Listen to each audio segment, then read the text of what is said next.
புருஷன் வந்து எத்தனை லட்சம் சம்பாதிச்சாலும் கோடி சம்பாதிச்சாலும் நம்ம கையில காசு இருக்கணும் சார். நம்ம சம்பாதிக்கணும். சிம்பிளா ஒரு ஹவுஸ் ஒய்ஃபா தான் சார் நான் இருந்தேன். பெருசா எந்த கனவோ எதுவுமே கிடையாது. அப்பெல்லாம் வந்து ஆனா தேவைகள் வீட்டுல வந்து கொஞ்சம் குறைவுதான், பொருளாதாரம் ஒரு சம்பளம் பத்தலைங்கிறது தெரியும். இருந்தாலும் நம்ம சம்பாதிக்கணும், நம்ம ஃபேமிலியை ரன் பண்ணணும், நம்மளால எல்லாம் இது பண்ணணும் அப்படிங்கிற தாட்லாம் அப்ப வரல. ஒரு ஃப்ரெண்டோட போயிருந்தேன், கோச்சிங் சென்டருக்கு போயிருந்தேன்.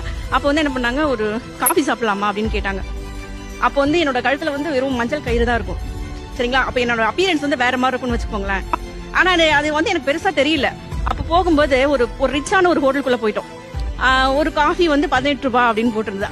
அவங்க வந்து என்னோட ஃப்ரெண்டு. இப்போ அவங்க கேக்குறாங்க, எங்க 18 ரூபான்னு போட்டிருக்கு, நான் குடிச்சிருவேன், நீங்க குடிப்பீங்களா? அதாவது என்கிட்ட இருக்கு, அந்த அளவுக்கு நான் இல்லாம இல்ல.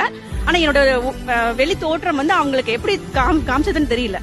நான் குடிப்பேன், நீங்க குடிப்பீங்களா? அப்ப தோணுச்சுங்க சார். அதாவது புருஷன் வந்து எத்தனை லட்சம் சம்பாதிச்சாலும் கோடி சம்பாதிச்சாலும்